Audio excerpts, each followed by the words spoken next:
di beang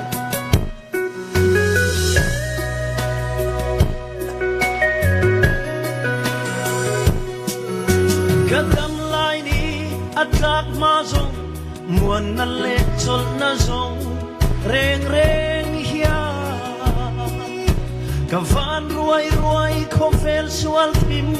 nuai a hian kalim na tur emoti a kalau bel ve thin song zong te chu kalungai na mang an na le ka buai na mai mai mo lo ni ha chon na kamu si lo kamu na kamu song bong si lo eng kin nge mo kati anga tunge ka bel ve ta ang leo ha chon na da nga om lo ve mangai tui suan ne na lo chua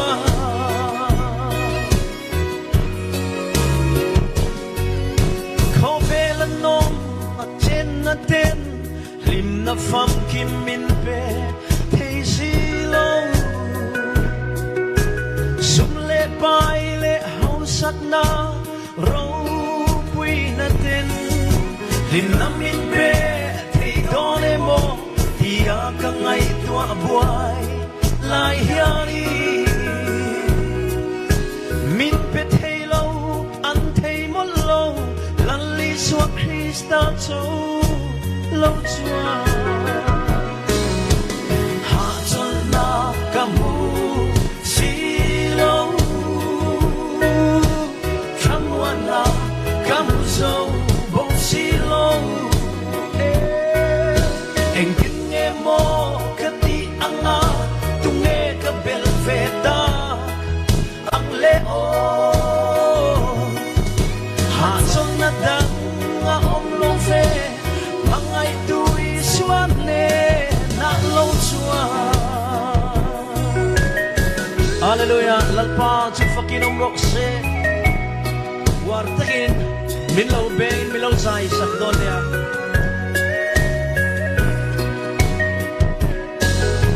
ko bela chi tin reng le nam tin reng mi zong zong te hiani rem nam wana ha chol na an song trina ma se an mu chuak chuang long e lal i swa a chol lo hi chuani không ai na chan chin lom om hi sil ve sen so mai an o ha chol na kamu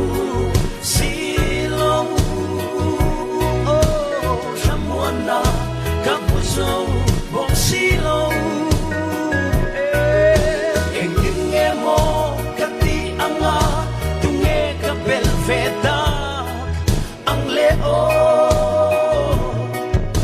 ha sol na da nga om lo ve mangai tui suan le na lo chua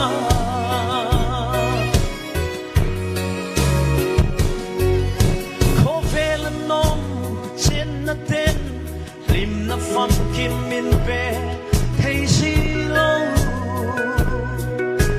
sum le pai le hau sat na ro pui na ten lim na min pe thei don e mo dia ka ngai tua buai lai hiari min pe thei lo an thei mo lo lali suak Krista cho lo chua hallelujah ha chol na kamu si lo ring takino chamwan na kamu so bong si lo eng kin nge mo kati anga tunge ka bel ve ta ang leo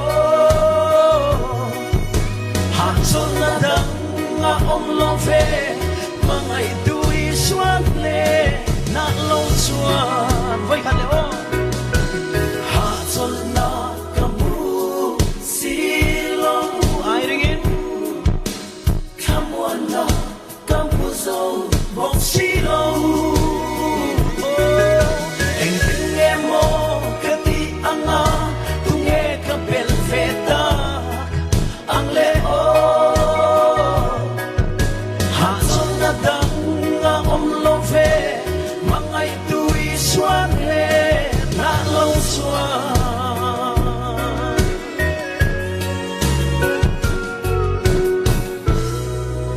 Halleluja, lalpag fakinam ro. Se